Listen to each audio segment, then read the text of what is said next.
Satu selalu, aduh hilang lah. Sebentar. Kedengaran suara saya? Agak putus tadi. Tadi menghilang tadi yang habis assalamualaikum. Oh iya di sini pas mati lampu ya. Oke. Bismillahirrahmanirrahim. Assalamualaikum warahmatullahi wabarakatuh.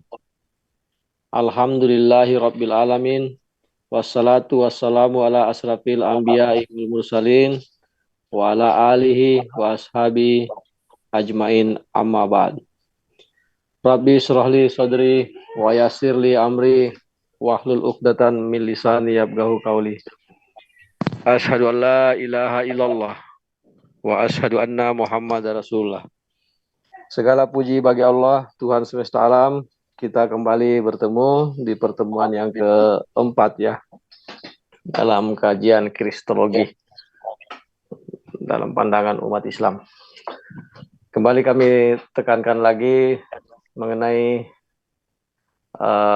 dasar dalil kami dalam mengadakan kajian dengan tema Injil Paulus versus Injil yang lain. Sesuai yang atau langsung aja ke pemateri ya. Bang Iwan aja yang langsung memulainya.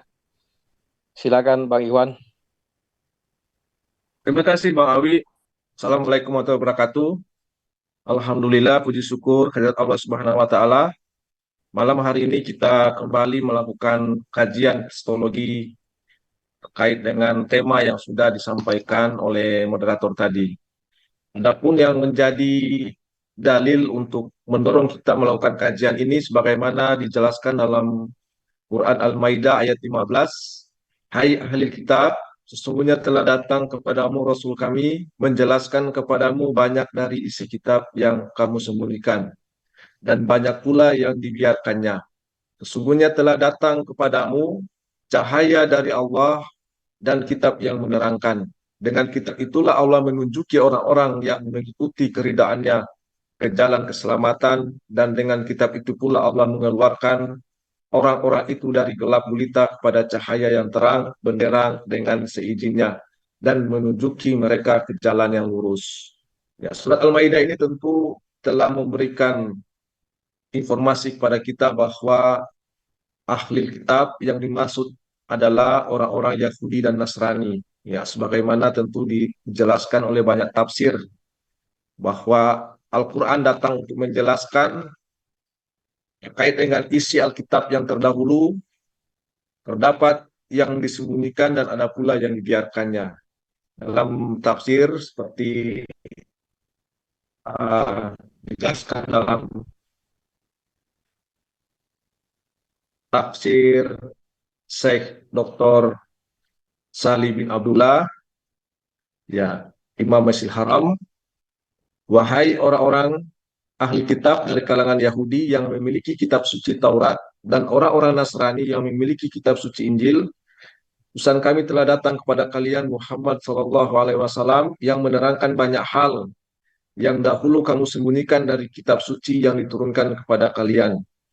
Dan ia memaafkan banyak kesalahan kalian yang tidak ada kemaslahatan di dalamnya selain membuka aib kalian. Kitab suci Al-Quran di sisi Allah telah datang kepada kalian sebagai cahaya yang menerangi jalan, dan kitab suci yang menjelaskan segala hal yang dibutuhkan oleh umat manusia, baik yang berkaitan dengan urusan manusia, baik yang berkaitan dengan urusan duniawi maupun ukhrawi. Nah, itu sedikit tafsir dari ayat tersebut. Selanjutnya kita akan lanjutkan tema kita malam hari ini terkait dengan penjelasan ayat Al-Quran itu, Injil Paulus versi Injil lain. Adakah Injil lain yang berbeda dengan Injil Paulus? Terkait dengan tema ini, ada beberapa subtema yang kita angkat yang memiliki keterkaitan dengan tema malam hari ini. Yang pertama, perlu kita pahami bersama bahwa berbicara tentang Injil, tentu Injil adalah kitab suci yang diberikan kepada Isa Al-Masih atau disebut Yesus menurut umat Kristiani. Ya, sehingga perlu ada kesamaan persepsi kita bahwa ya di dalam Alkitab katakan 1870 Isa Al-Masih itu adalah Yesus. Artinya adalah oknum yang sama. Ini yang perlu kita sepakati atau perlu kami informasikan pada awal mengawali kajian kita malam hari ini. Yang kedua, apakah ajaran Yesus sama dengan Paulus? Yang ketiga, mengapa Paulus ditangkap di Yerusalem oleh ribuan orang Yahudi yang telah kembali taat pada Taurat? Keempat, apakah Paulus warga Ibrani? Kelima, apakah Paulus bisa berbahasa Yunani? Keenam, apa pendapat Paulus tentang Injil lain walaupun dari malaikat? Ketujuh, apakah benas asli kita Injil yang diajarkan Paulus? Mengapa gereja menjadikan kitab Injil orang Ibrani sebagai Injil rahasia dibanding Injil berbahasa Yunani?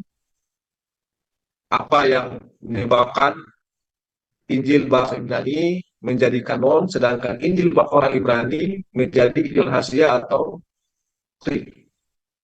Sembilan, apakah Injil yang dikanon saat ini adalah Injil Yesus? Nah, ini perlu kita buktikan sebentar ini. 10, apakah kitab Kristen sekarang adalah 100% ucapan Yesus? 11, apa saja ajaran Isa Al-Masih dalam Injil yang ditaati oleh murid asli Yesus? Nah, ini juga kita perlu kaji. Ya, apakah apa saja ajaran Isa Al-Masih di dalam Injil itu yang ditaati oleh murid asli Yesus? Ke-12, mari kita lihat perbandingan ajaran Yesus dan Paulus. 13, apa saja ajaran Isa Al-Masih yang masih terjaga. Ya, 13 poin ini kita akan bahas kaji beberapa waktu ke depan, dan tentu apabila ada hal-hal yang ingin ditanggapi, maka kami persilakan setelah sesi kajian ini. Ya. Yang pertama, Isa Al-Masih adalah Yesus, ya. Tadi sudah dijelaskan sesuai dengan Alkitab cetakan 1870. Ini banyak penjelasan baik dari Sarapan Pagi Biblika, baik literasi menjelaskan bahwa Isa Al-Masih adalah Yesus sendiri. Bahkan di dalam penjelasan ini juga menyampaikan penyebutan Isa dan Yesus adalah masalah penyebutan dialek yang berbeda. Ya, sehingga itu tidak dalam Islam, tidak ada masalah walaupun penyebutannya berbeda, tetapi adalah orang yang sama. Yang kedua, apakah ajaran Yesus sama dengan Paulus? Nah, ini tentu kita mencoba membuka ya kitab kanon, ya versi yang dikanon dalam Kisah Para Rasul 21. Ya, di mana Kisah Para Rasul 21 ini ketika Paulus berangkat ke Yerusalem dan menemui murid-murid asli Yesus di sana. Dapat kita baca Kisah Rasul 21. Di sini dipaparkan 21 ayat 15 sampai dengan 25. Ya, kita bisa buka masing-masing yang punya kitab. Namun saya akan izinkan saya hanya membaca dari Kisah Rasul 21 ayat 18. Keesokan harinya pergilah Paulus bersama-sama dengan kami mengunjungi Yakobus. Semua penatua telah hadir di situ. Paulus memberi salam kepada mereka, lalu menceritakan dengan rinci apa yang dilakukan Allah di antara bangsa-bangsa lain dan oleh pelayanannya. Mendengar itu, mereka memuliakan Allah. Lalu mereka berkata kepada Paulus, "Saudara, lihatlah beribu-ribu orang Yahudi telah menjadi percaya dan mereka semua rajin memelihara hukum Taurat." Nah, kalau sampai di sini, kalau kita amati murid-murid Yesus dan orang-orang Yahudi ketika pasca Yesus sudah tiada, mereka semua telah kembali memelihara hukum Taurat. Ya, memelihara dalam arti tidak melepas hukum Taurat, tetapi benar-benar melakukan hukum Taurat.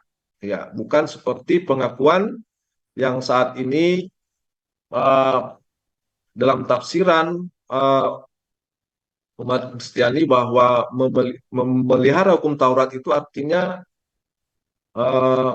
cukup dengan mengimani tanpa melakukan, ya, mengimani kematian Yesus dan bangkit. Ya, tetapi di sini dalam Kisah Rasul ini mereka para murid dan Yakobus disaksikan oleh Yakobus, mereka semua rajin memelihara hukum Taurat. Nah, pada ayat 21, tetapi mereka mendengar tentang engkau, bahwa engkau mengajar semua orang Yahudi yang tinggal di antara bangsa-bangsa lain untuk melepaskan hukum Musa. Sebab engkau mengatakan supaya mereka jangan menyunatkan anak-anaknya dan jangan hidup menurut adat istiadat kita. Jadi bagaimana sekarang? Tentu mereka akan mendengar bahwa engkau telah datang kemari. Nah, jadi ini adalah teguran murid-murid asli Yesus yang disaksikan oleh oleh Yakobus kepada Paulus, ya, bahwa tetapi mereka mendengar tentang engkau, bahwa engkau mengajar semua orang Yahudi yang tinggal di antara bangsa-bangsa lain untuk melepaskan hukum Musa. Sebab engkau mengatakan supaya mereka jangan menunaikan anak-anaknya dan jangan hidup menurut adat istiadat kita. Ini jelas ya bahwa Paulus dan murid-murid di Yerusalem memiliki pandangan yang berbeda. Di satu sisi murid-murid Yesus seperti Yakobus, mereka semua rajin memelihara Taurat. Sementara Paulus di sini mereka mendengar bahwa dia mengajar semua orang Yahudi tinggal bangsa-bangsa lain untuk melepaskan Musa. Nah, ini satu poin yang kita akan telusuri, apa saja yang menjadi perbedaan di dalam Injil Yesus ini dan Injil Paulus, ya, atau ajaran Yesus dan ajaran Paulus. Ya, kita masih dalam Kisah Rasul 21. Selanjutnya kita akan baca kisah selanjutnya, ya. Mengapa Paulus ditangkap di Yerusalem oleh ribuan Yahudi yang telah kembali kepada Taurat tadi? Ya, kita lihat pada kisah selanjutnya. Kita masih di Kisah Rasul 21 ayat, ya, di sini 27 sampai 36. Ya, saya sudah memberikan board pada ayat ke-28. Tapi saya baca mulai ada 7. Ketika masa 7 hari itu sudah hampir berakhir, orang-orang Yahudi yang datang dari Asia melihat Paulus di dalam bait Allah. Lalu mereka menghasut orang dan menangkap dia sambil berteriak. Nah, kalau kita melihat tradisi yang dilakukan orang Yahudi di sini, mereka ini datang ke Yerusalem melaksanakan suatu perayaan, ya, hari raya yang lamanya selama 7 hari. Ini sama persis dengan umat Islam melaksanakan ibadah haji yang inti pelaksanaannya kurang lebih 7 hari. Ya. Sambil berteriak, jadi orang-orang Yerusalem itu ketika melihat Paulus di dalam bait Allah, ya, justru orang-orang Yerusalem yang kembali kepada hukum Taurat tadi, mereka beribadah dalam bait Allah. Sementara dalam keyakinan atau ajaran Paulus, umat Kristen bait Allah itu sudah tidak ada karena sudah diganti dengan Yesus itu sendiri. Nah, pertanyaannya di dalam Kisah Rasul ini justru mereka kembali memelihara hukum Taurat dan beribadah di dalam bait Allah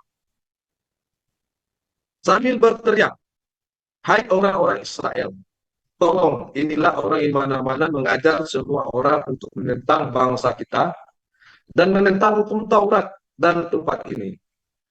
Nah, jadi di sini jelas tiga hal yang dilakukan, yang dipermasalahkan, ya, tentang bangsa kita dan menentang Taurat dan menentang tempat ini, ya, hukum Taurat dan tempat ini juga. Dan sekarang ia membawa orang Yunani pula ke dalam bait Allah dan menajiskan tempat suci ini.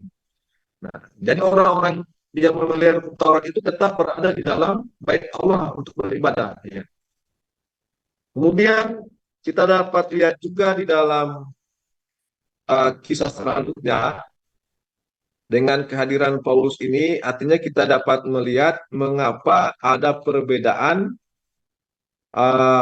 ajaran Paulus, karena di sini dia sepertinya menjadi sebab terjadinya kekacauan. Di Kisah Rasul 21 ayat 30, maka tempatlah seluruh kota dan rakyat datang berkerumun. ia menangkap Paulus dan menyeretnya keluar dari bait Allah. Dan sekiranya itu juga semua pintu gerbang bait Allah ditutup.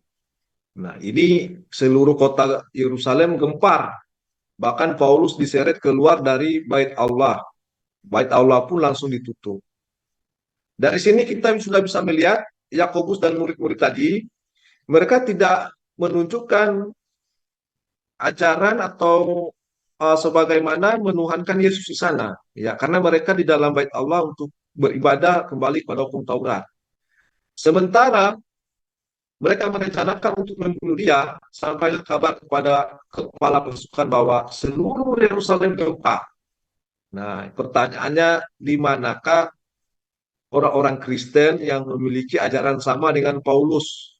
Ya, karena seluruh Yerusalem ini gempa dengan kejadian uh, Paulus ditemukan di dalam bait suci dengan beberapa penyebab yang sudah dibacakan tadi ya. Kepala pasukan itu segera bergerak dengan prajurit-prajurit dan perwira-perwira dan maju mendapatkan orang banyak. Ketika mereka melihat dia dan prajurit-prajurit itu, berartilah mereka memukul Paulus. Ya, ini Paulus dipukul. Padahal dia berada di tengah-tengah orang yang rajin memelihara hukum Taurat.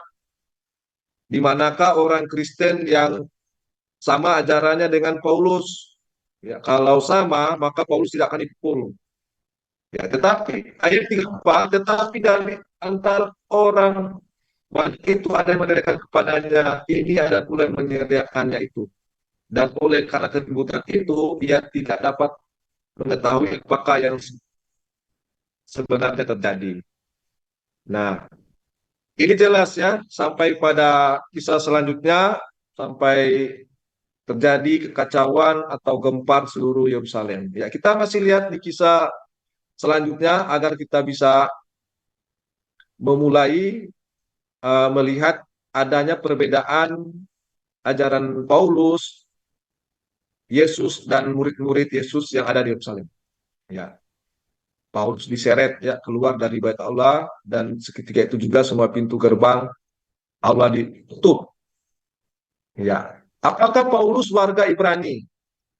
Ya, kita akan cek juga untuk memperoleh kesamaan dan perbedaan uh, ajaran Paulus ini dengan murid-murid waktu itu di Yerusalem. Nah, karena kebanyakan orang Kristen mengatakan bahwa mengapa bahasa kitab perjanjian baru adalah bahasa Yunani, ya mereka mengatakan bahwa itu bahasa internasional. Nah, kita lihat apakah orang Ibrani saat itu benar-benar menggunakan bahasa Yunani sebagai bahasa internasional. Kita uh, ingin membuktikan dulu bahwa apakah Paulus warga Ibrani. Ya, di dalam kisah para rasul ayat 22, pasal 22 ayat 28, sini dijelaskan kemungkinan besar kewargaan ini diberikan kepada keluarganya karena pengabdian orang tua atau leluhurnya kepada pemerintah Romawi. Ya, jadi dia diberikan kewarganegaraan Romawi. Ya, karena ini ada perkiraan karena pengabdian orang tuanya. Ya, di kisah Rasul 22 ayat 25 dan 29, di sini dijelaskan, tapi ketika Paulus ditelentangkan untuk disesah, berkatalah ia kepada perwira yang bertugas, bolehkah kamu menyesah seorang warga negara Rom apabila tanpa diadili? Mendengar perkataan itu, perwira itu melaporkannya kepada kepala pasukan. Katanya, apakah yang hendak engkau perbuat? Orang itu warga negara Romawi, warga negara Rom. Maka datanglah kepala pasukan pada Paulus.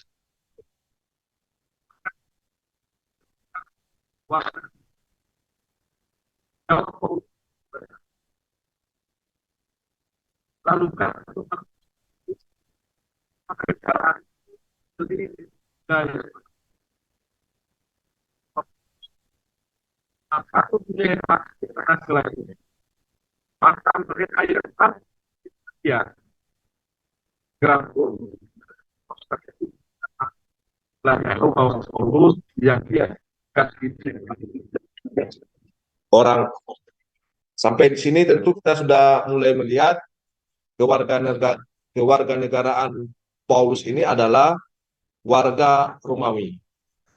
Pada ayat ya Kisah Rasul juga mencatat ya Paulus diadili oleh Perkius Festus yang menuntut layak banding pada kaisar, dijelaskan di Kisah Rasul 25-26, hanya yang berkewarganegaraan Romalah yang bisa naik banding langsung kepada kaisar. Ya ini hanya sekedar informasi tambahan agar kita bisa melihat uh, perbedaan Injil Paulus dan versi Injil lain. Ya, kalau di sini sudah menjelaskan bahwa kewarganegaraan Paulus bukan Ibrani. Ya, berarti Paulus tidak menggunakan bahasa Ibrani dalam kesehariannya, walaupun mungkin dia bisa berbahasa Ibrani ya, tetapi kewarganegaraannya adalah Romawi. Apakah Paulus bisa berbahasa Yunani? Nah, ini menjadi pertanyaan juga sehubungan dengan kewarganegaraannya tadi. Dia Romawi, tetapi sering ada klaim dari pernyataan umat Kristiani bahwa mengapa Injil tidak menggunakan bahasa di mana bahasa ibu kelahiran Yesus, karena bahasa Yunani adalah bahasa internasional. Ya, apakah Paulus bisa berbahasa Yunani? Ya, kita lihat di dalam Kisah Para Rasul.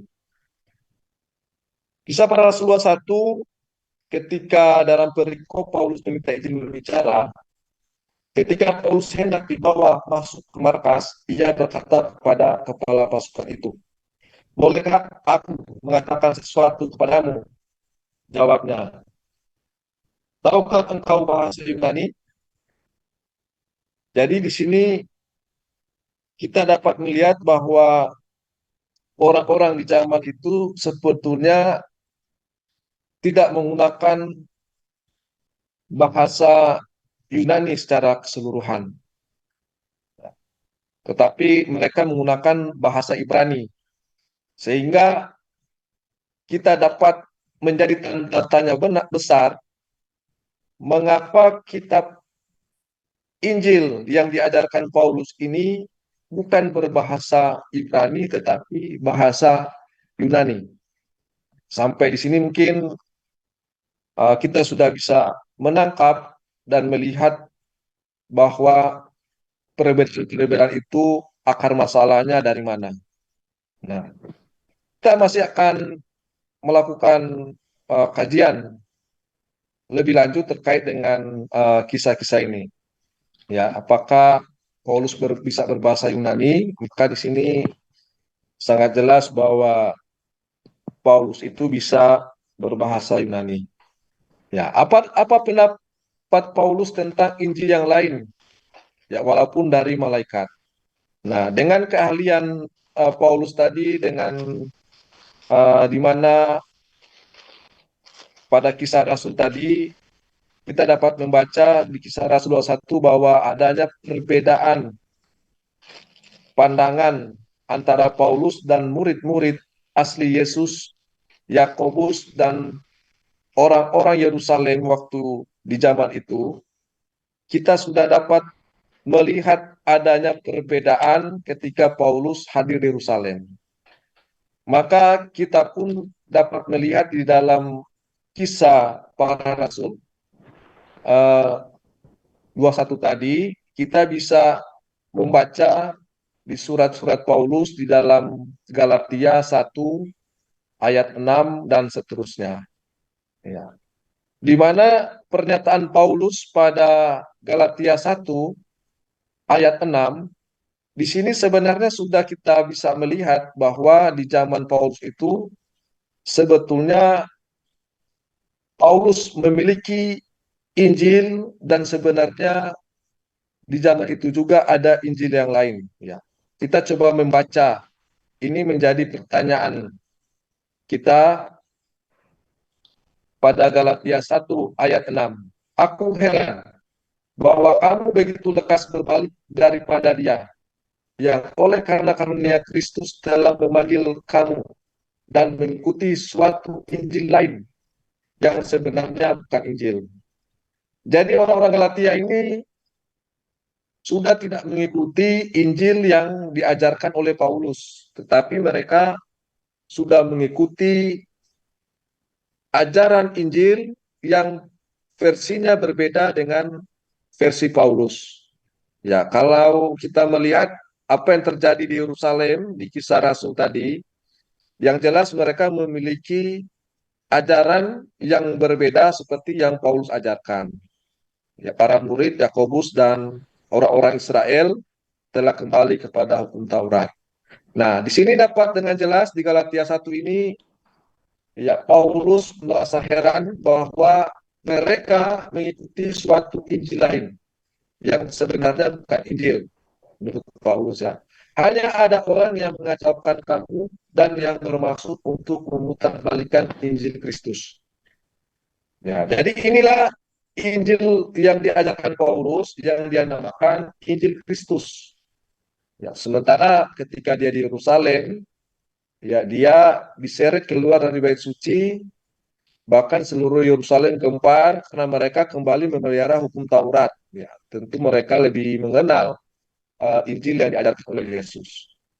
Tetapi sekalipun kami atau seorang malaikat dari surga yang memberitakan kepadamu suatu Injil yang berbeda dengan Injil yang telah kami beritakan padamu, kutuklah dia. Bahkan Paulus sini mengatakan malaikat pun dikutuk. Ya, walaupun Injil itu berasal dari malaikat. Nah, ini tentu menjadi pertanyaan. Karena di dalam, ya, keimanan orang Islam, ya, tidak ada seorang malaikat yang tidak memiliki ketaatan kepada Allah Subhanahu wa taala. Karena malaikat itu, kalau kita membaca kitab-kitab orang Yahudi, Nabi Ibrahim atau Abraham, bahkan Maryam, semuanya pernah ditemui oleh malaikat Jibril. Tetapi di sini Paulus mengatakan, ya, tapi sekalipun kami atau seorang malaikat dari surga yang akan kepadamu suatu Injil yang berbeda dengan Injil yang telah diberikan kepadamu terlalu. Nah, ini tentu menjadi renungan bagi kita yang non Islam, ya, bahwa malaikat pun apabila memberitakan Injil yang berbeda dengan Paulus, maka terkutuklah dia.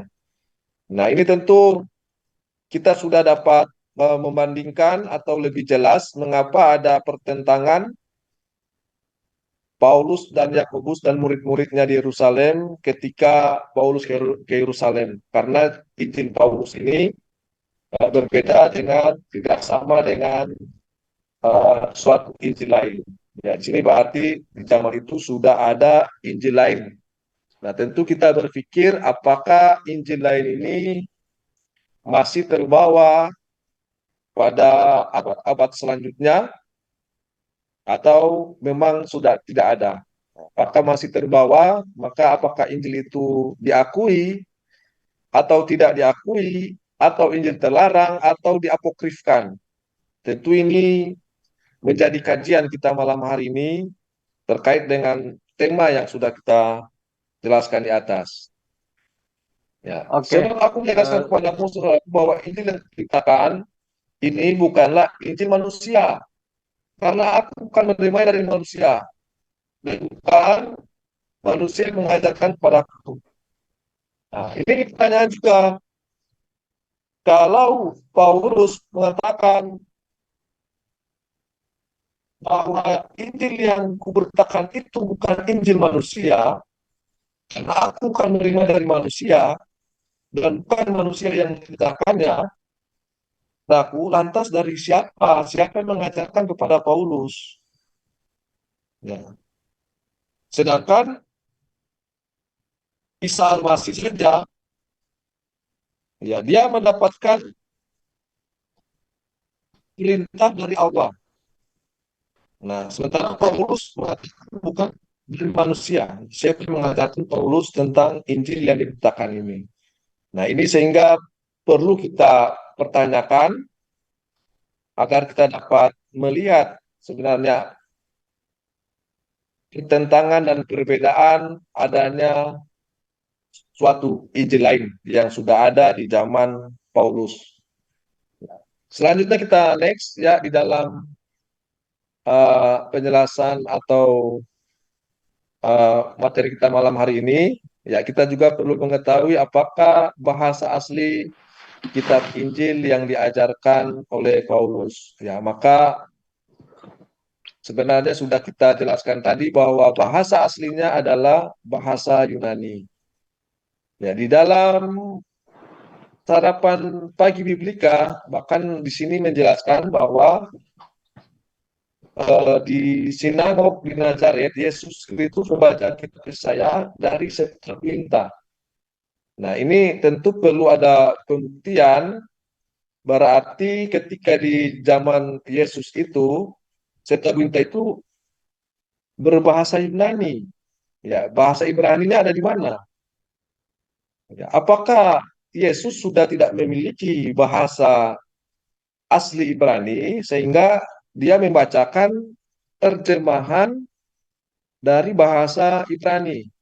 Ya, karena di sini jelas dituliskan di dalam sarapan pagi Biblika, di sinagog di Nazaret Yesus Kristus membaca kitab Yesaya dari Septuaginta. Berarti Yesus hanya ada terjemahan di masa itu.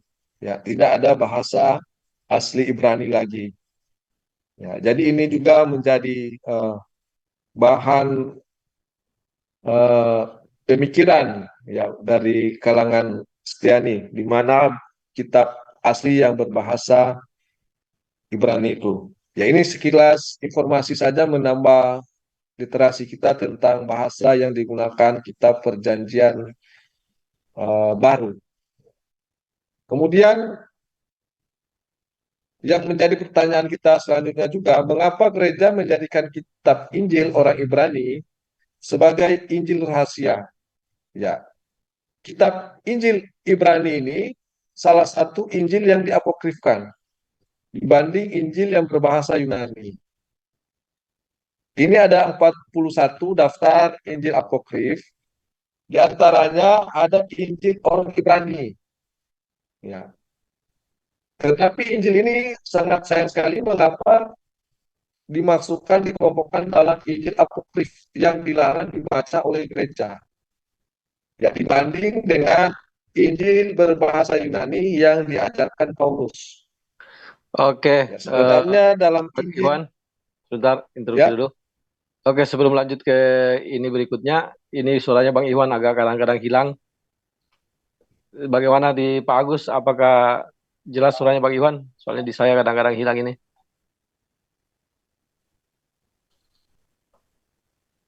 Pak gimana? Agus, Ya, ya, ya, ya, ya.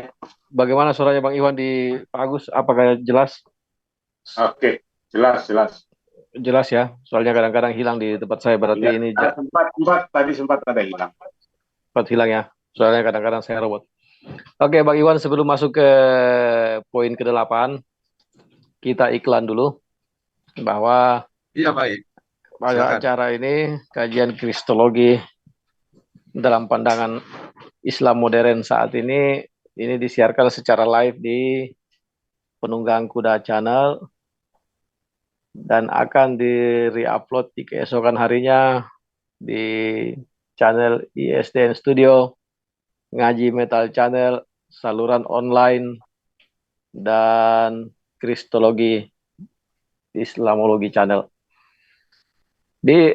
Menarik dulu di poin ke-7 tadi, saya juga baru menyimak secara detail dan baru memahami bahwa ternyata Injil yang dimaksud Injil yang lain itu memang sudah ada di zamannya Paulus ya.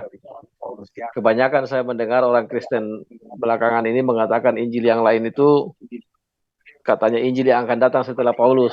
Nah, sadari pemaparan tadi bisa kita maknai bahwa ternyata memang Injil yang dimaksud itu sudah ada sebelum di saat zaman Iya. Paulus sudah ada ya. Iya. Nah, inilah mungkin nanti kita akan uh, uraikan lagi di pemaparan berikutnya Injil apa saja yang ada di zaman Paulus itu dan bagaimana titik poin perbedaannya. Ini menarik ini. Betul itu dari kajian tadi bahwa tidak mungkinlah seorang Paulus mengatakan itu kalau tidak ada yang lain saat itu dan luar biasanya dia katakan ini meskipun dari malaikat maka terkutuklah. Ini luar biasa ini. Seharusnya jadi renungan bagi orang yang mengimani ini. Kenapa Iya sampai betul Paulus itu. ngomong begitu? Kenapa dia harus Apalagi menyalahkan Paulus malaikat? diseret dari bait suci kan di Ya, Yerusalem. diseret dari bait suci ini seharusnya jadi pemikiran bagi orang yang mengimani Bible ini. Dia harus berpikir, wah, oh iya ya, kenapa? Berarti dari sini saya bisa simpulkan secara pribadi bahwa Injil yang lain yang dimaksud oleh Paulus itu memang sudah ada di zaman Paulus masih Sudah ada. hidup itu. Ya. Ya, oke, dilanjut Bang Iwan. Saya Mungkin ada tambahkan tambahan. dikit, Ya, Bang silakan tambahkan. Bang Ali. Silakan Pak Ya Agus silakan. tambahkan. Iya bagus bagus.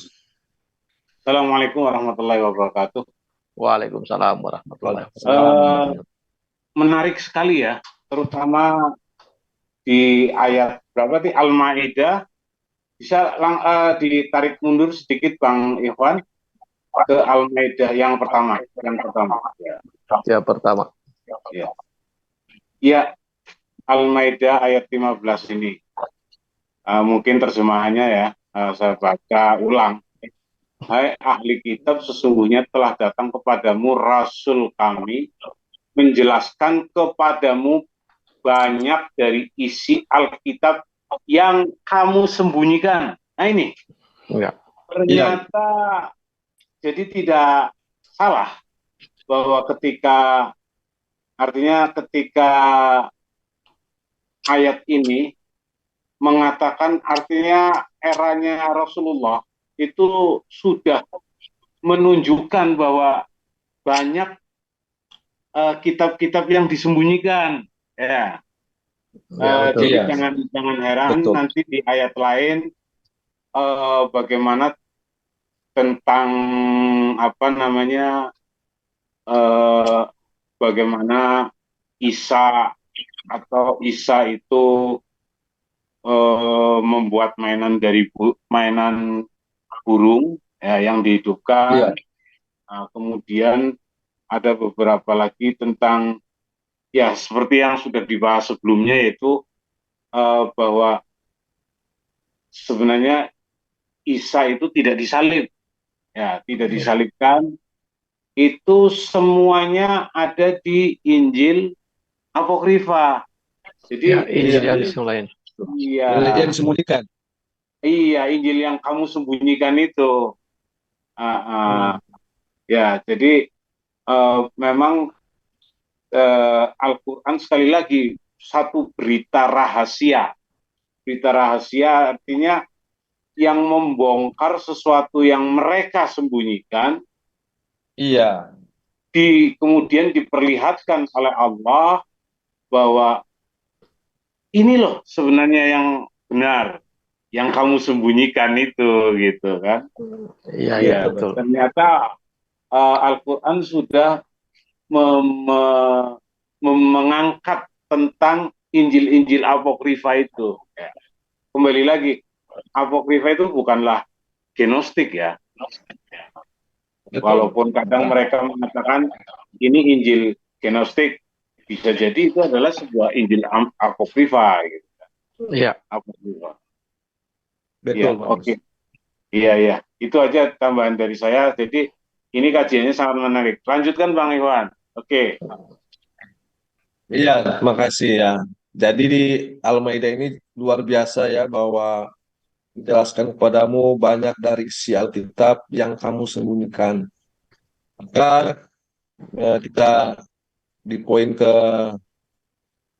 8 tadi, bahkan ya ke-8 ya, kita lihat juga kisah Rasul tadi, Paulus bertentangan dengan Yakobus dan orang Yerusalem saat itu. Ya, di poin ke-8 di sini kita dapat lebih melihat apakah pertentangan Injil atau Injil versi lain di zaman Paulus ini, di dalam Galatia ini, kamu dan mengikuti suatu Injil lain. apakah ini masih uh, keberadaannya berada di zaman-zaman selanjutnya. Ya, kayak kita dapat melihat di dalam Injil Apokrifa ini yang dianggap apokrif ya, yang dilarang dibaca ini ada kurang lebih 41 daftar Injil Apokrif. Makanya di sini salah satu Injil Apokrif ini ada Injil orang-orang Ibrani.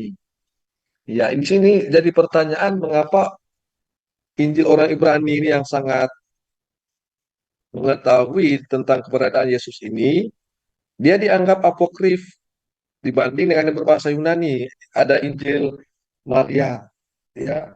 Di sini juga ada Injil masa Yesus, masa kecil Yesus Kristus. Nah, di sini banyak sekali. Ya, jadi jika ini diangkat untuk dikaji, maka tentu ini merupakan suatu informasi yang sangat berharga, ya, sebagaimana Al-Quran mengatakan tadi banyak ahli kitab menyembunyikan tentang kebenaran. Ya. Ya, apakah Injil di kandung saat ini adalah Injil Yesus? Ya, sehingga menjadi pertanyaan karena kita melihat di dalam pernyataan Galatia tadi, Paulus melarang jangan mengikuti Injil lain. Ya, kita juga melihat ketika dia di Yerusalem, dia diseret keluar dari bait suci, ya, karena berbeda pemahaman dengan orang murid di Yerusalem. Nah, apakah Injil yang dikandung saat ini adalah Injil Yesus? Ini menjadi pertanyaan ya, sehingga ini perlu kita kaji. Ya, kalau kita melihat di dalam uh, Wikipedia ya berbahasa Indonesia, di sini ditulis keterangan surat-surat Paulus. Apakah ini dikarang maksudnya atau apa maknanya? Ya, ini saya sumber dari sini dia. Saya buka ini Wikipedia-nya.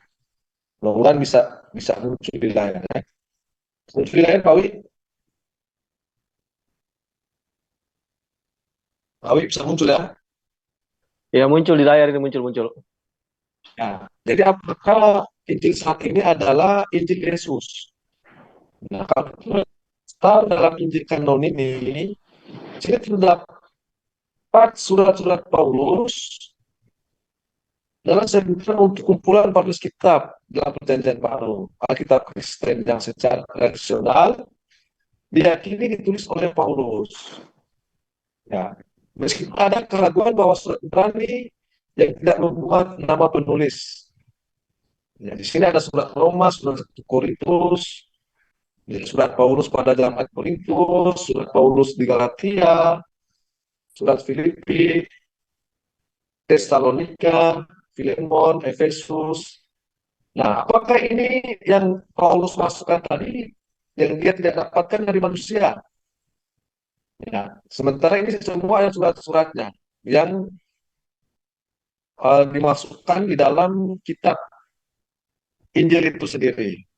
Ya, jadi di sini perikop dari ini kepengarangan surat Paulus ini karangan atau seperti apa? Mana ada kitab Injil itu karangan dari manusia. Apalagi isinya adalah surat-surat dari Paulus. Nah, jadi ini kembali ke poin yang kita bahas, apakah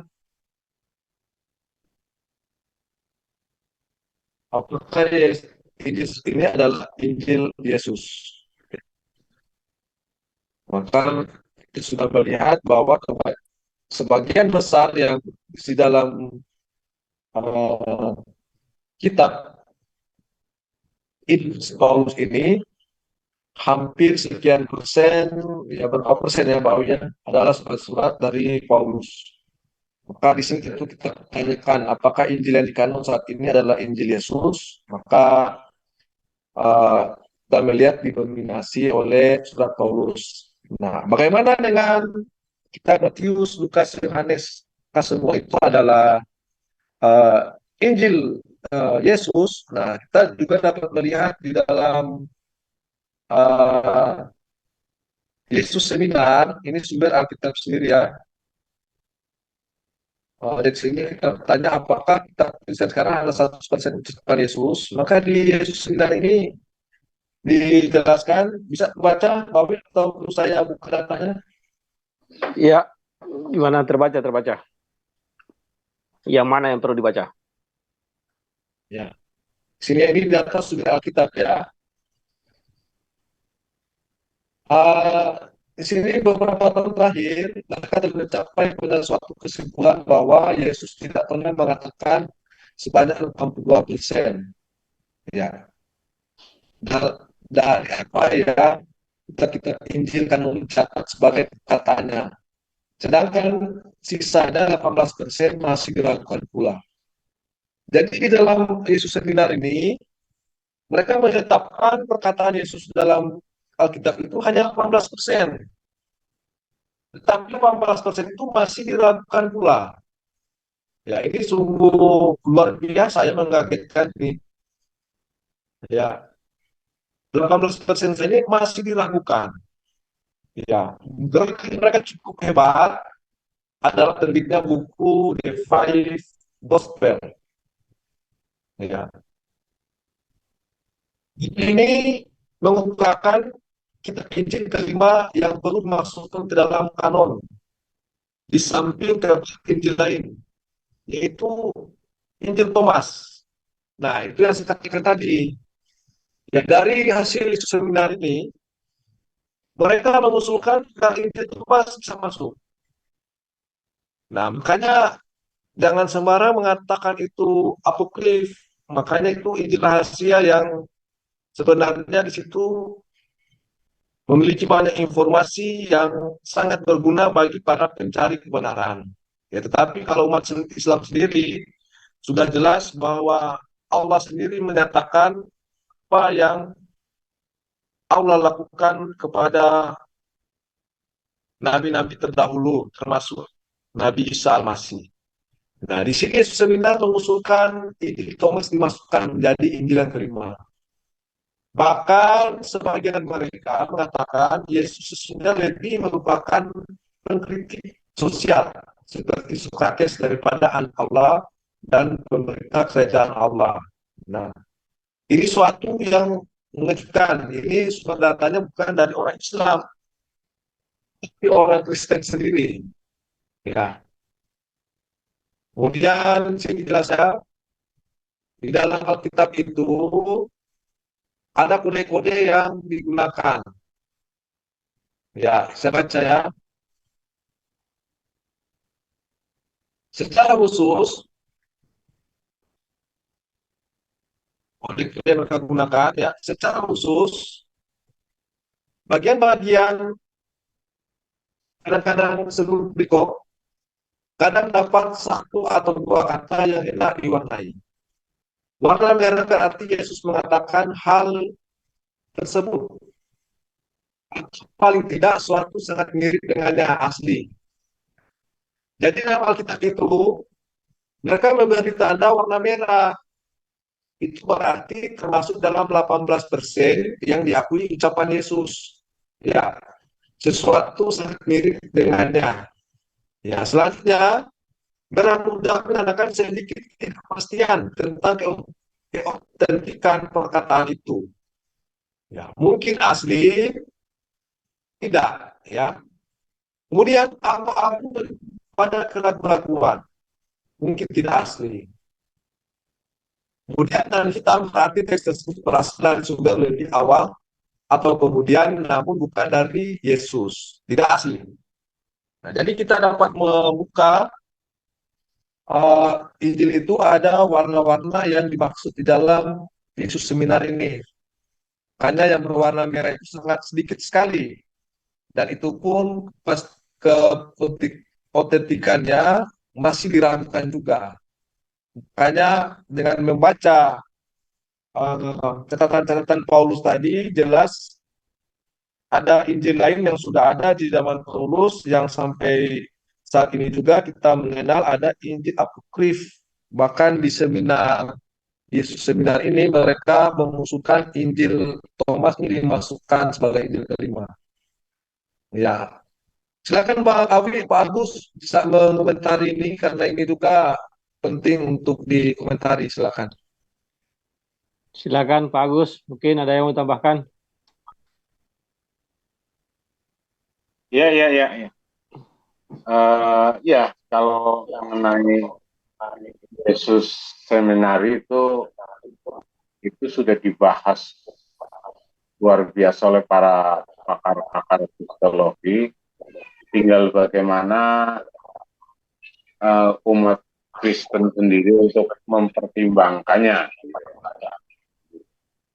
Rasa mempertimbangkannya, apakah memang perlu dijadikan sebuah pertimbangan untuk mendalami kembali apa isi dari ajaran kekristenan, atau memang mau masa bodoh, atau pada posisi status quo. Status quo artinya dengan kata lain imani saja gitu kan. Imani saja yang ada, dengan kemudian bahwa mengatakan bahwa itu ilmuwan itu mengada-ada, misalkan dengan bahasa gitu. Ya silakan saja. Oke. Itu tambahan dari saya. Silakan Bang Awi. Lanjut Bang Ivan, lanjut. Iya, saya sudah lama juga mendengar tentang seminar 32 sarjanawan Kristen ini tentang membahas masalah autentiknya Bible ini yang cuma 18% itu pun diragukan, 18% itu pun diragukan, semuanya adalah pernyataan Yesus. Tapi yang menarik tadi ada rencana memasukkan Injil Thomas. Nah, mudah-mudahan di pemaparan ke depan ini setidaknya ada garis besarnya Injil Thomas bisa dipaparkan nanti. Apakah dia berbeda atau memang sama dengan ajarannya si Paulus ini? Silakan Bang Iwan dilanjutkan. Oke, baiklah. Terima kasih ya. Ini perlu dicatat dan sumbernya dari kekristenan sendiri. Bismillah. Kita lanjut ya. Selanjutnya poin pada Oh ya, sebentar Bang Iwan, sebentar. Mungkin Bang Iwan bisa ya, bergeser sedikit dari posisinya itu, soalnya sinyalnya kayaknya agak naik turun. Bergeser sedikit dari posisi duduknya yang sekarang, posisi laptopnya digeser ke sekitar 50 cm itu kalau bisa. Soalnya agak-agak ini ya, ya. bergelombang suaranya. Ya, silakan, silakan.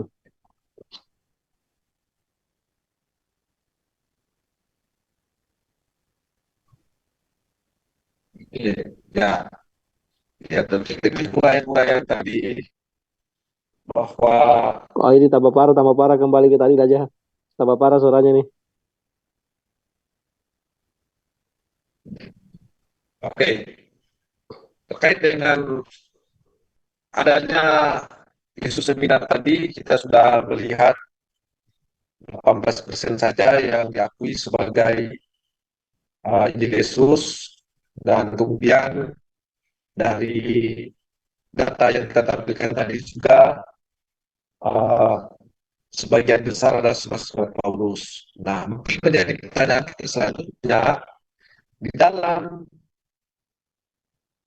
hasil Yesus seminar itu dari 18% yang diakui itu bersumber dari Tuhan Yesus, apa saja ajaran Isa Al-Masih dalam Injil yang ditaati oleh murid Yesus, maka kita masih bisa menemukan ajarannya apa saja yang diajarkannya, yang ditaati oleh murid-muridnya ketika itu.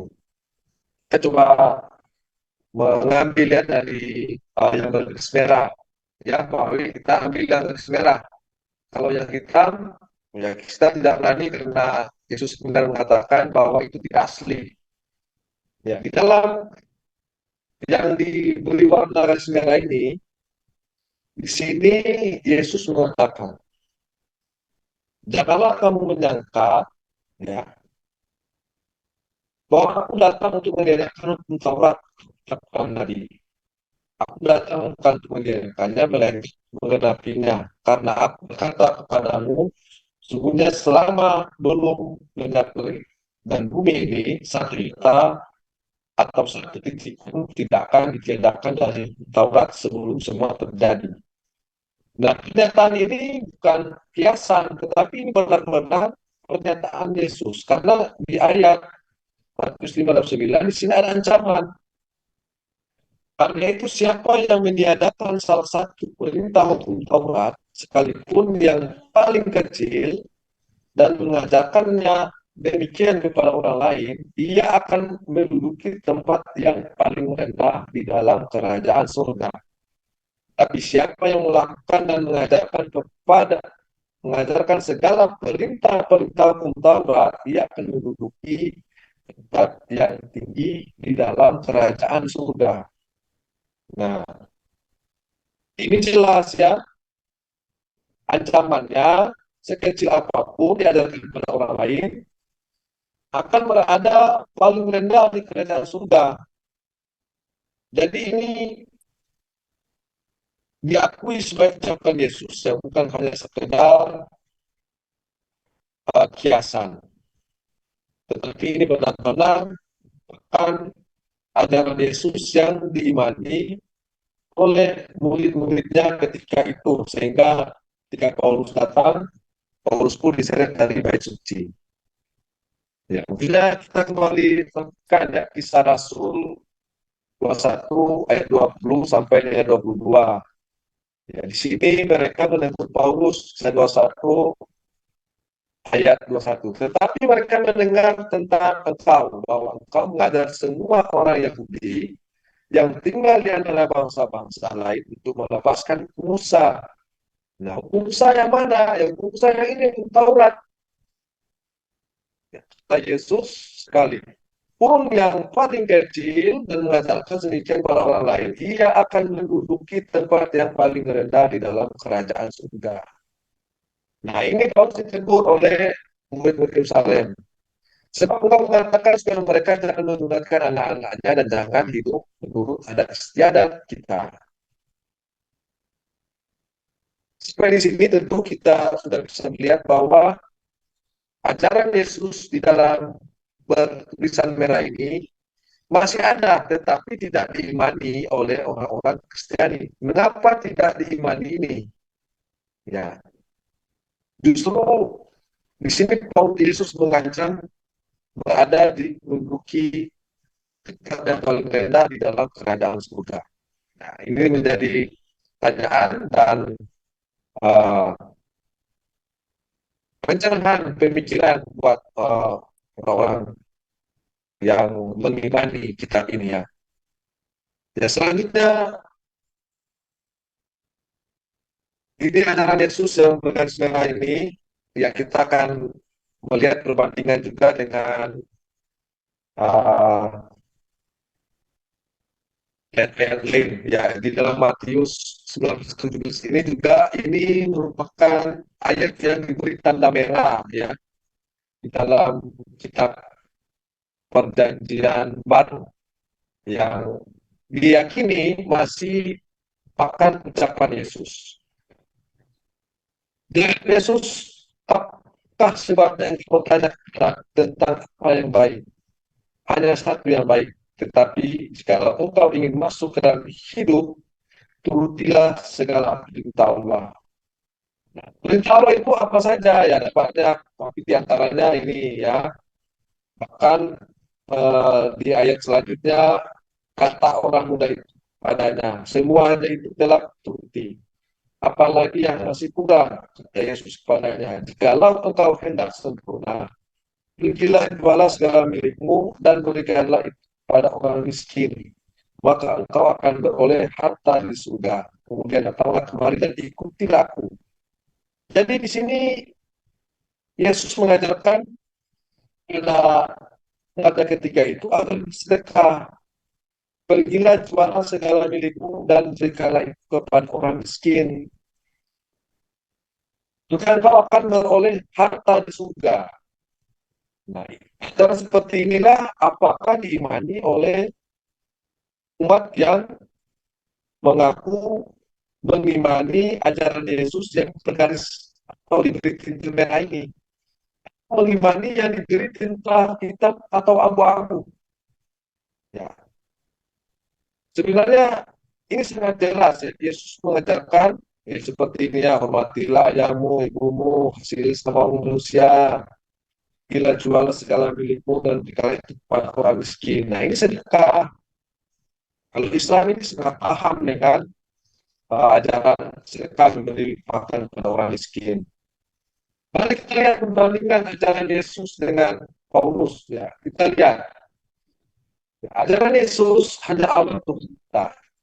Dalam Markus 12 ayat 9 jawab Yesus, hukum yang pertama ialah dengarlah hai orang Israel. Tuhan Allah kita Tuhan itu Esa. Ya, itu merupakan ajaran Yesus hanya Allah Tuhan. Apalagi ajaran Yesus yang bisa kita temui dalam selanjutnya perbandingan dengan Paulus ya. Ajaran Paulus Yesus adalah Tuhan. Kita lihat di suratnya ya. Suratnya ini 1 Korintus 8 ayat 6, namun bagi kita hanya ada satu Allah saja, yaitu Bapa. Yang daripadanya berasal segala sesuatu dan yang dia kita hidup.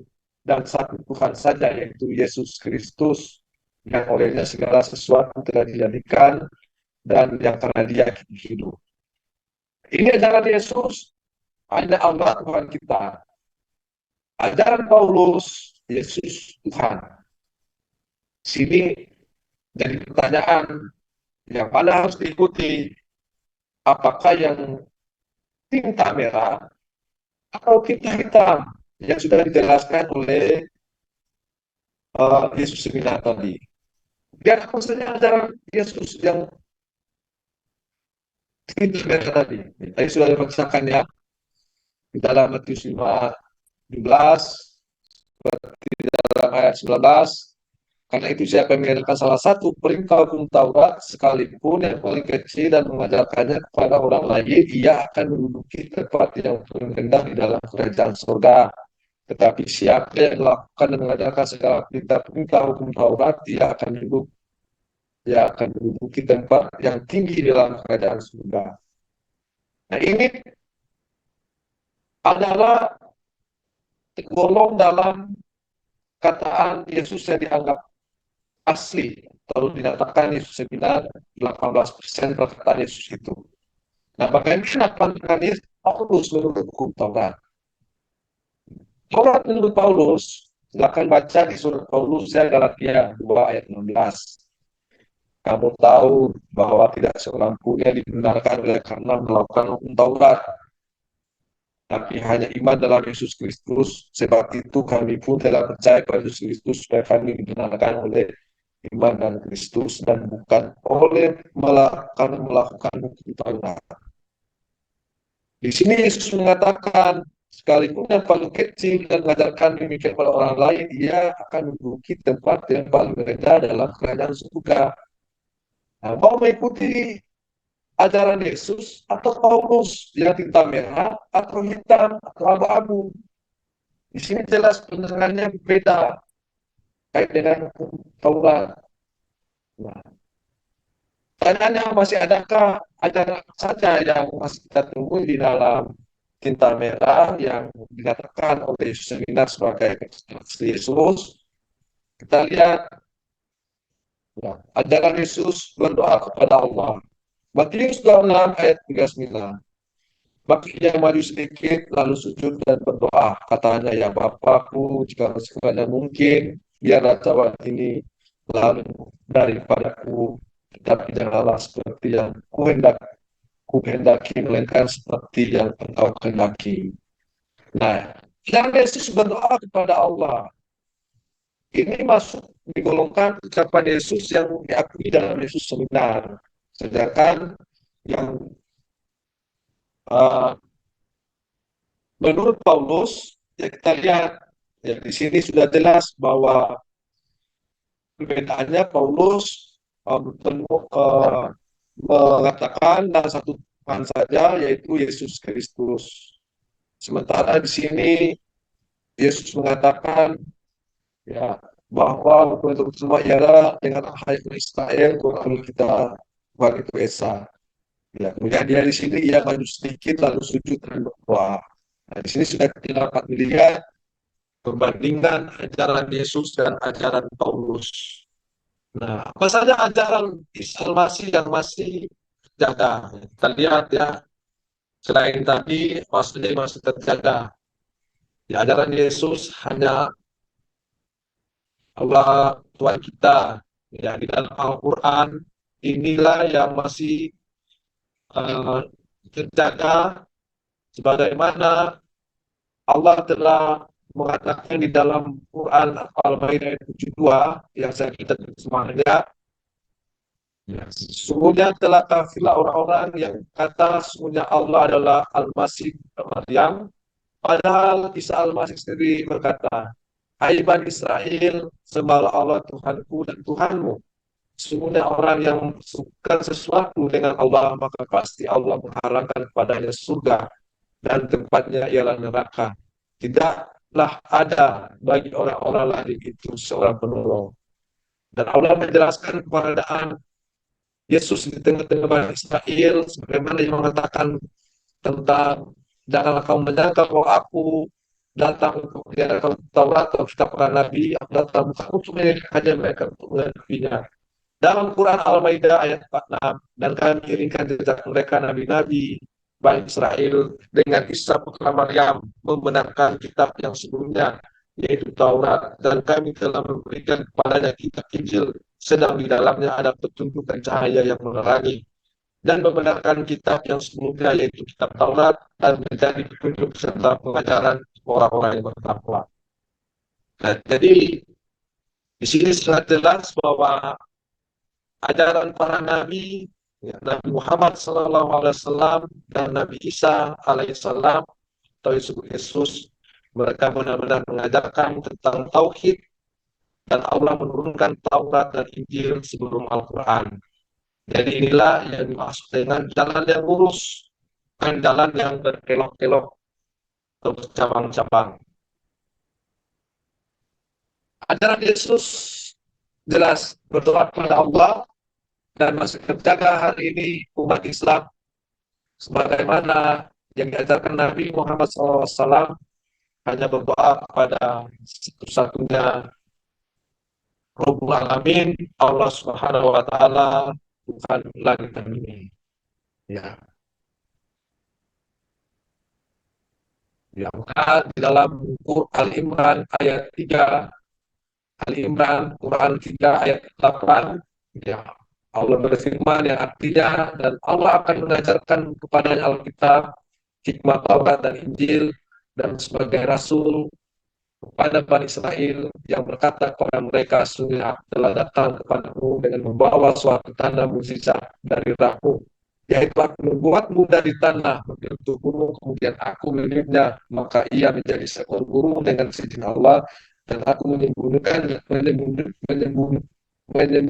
orang yang buta sejak dari lahirnya, dan orang yang berpenyakit kusta, dan aku menghidupkan orang mati dengan seizin Allah. Dan aku kabarkan kepadamu apa yang kamu makan dan apa yang kamu simpan di rumahmu. Sesungguhnya pada demikian itu adalah suatu tanda kebenaran kerasulanku bagimu jika kamu sungguh-sungguh beriman. Maha benar Allah dari segala firman-Nya. Jadi dari pembahasan kita malam hari ini, ternyata apa yang disampaikan oleh Al-Quran, para ahli kitab telah menyembunyikan banyak kebenaran dalam Alkitab, benar-benar terbukti dan sebagai Injil apokrif atau Injil rahasia yang justru di dalam Yesus sendiri mengatakan mengusulkan salah satu Injil Thomas bisa dimasukkan. Nah, mungkin ini materi kajian kita malam hari ini tentang ada Injil yang berbeda, Injil Paulus versus Injil Yesus. Ya, kita sudah dapat melihat bahkan dipertanyakan mengapa ada perbedaan ajaran antara Yesus dan Paulus sendiri. Ya, sekian, Assalamualaikum warahmatullahi wabarakatuh. Kami kembalikan kepada moderator. Waalaikumsalam. Waalaikumsalam warahmatullahi wabarakatuh. Ya, terima kasih Bang Iwan ya atas pemaparan yang singkat dan padat ini. Mungkin mau ditambahkan, ada yang mau ditambahkan dari Pak Agus?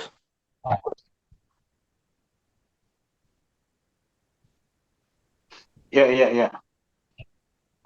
Saya rasa sudah cukup ya Cukup ya. apa yang sudah dipaparkan Bang Iwan, dan sudah jelas bahwasanya memang Paulus itu eh, kontroversi sekali, terutama dengan Petrus. Ya, dan saya ingat betul ya. Ini mohon maaf. eh, Sebenarnya kalau di dalam Injil sinopsis itu yang jelas-jelas menjadi orang kedua dari Yesus ini di Injil sinopsis ya, sinoptik, di Injil sinoptik itu adalah Petrus, karena Yesus itu pernah berpesan begini pada Petrus, Petrus di atas batu karang. Petrus sendiri sebenarnya kan maknanya batu karang. Di atas batu karang aku akan mendirikan jemaatmu, jemaatku. Nah, kemudian Yesus berpesan pada Petrus, begini pesannya, apa yang engkau ikat kepadamu aku berikan kunci sorga, katanya kan, kunci kerajaan sorga.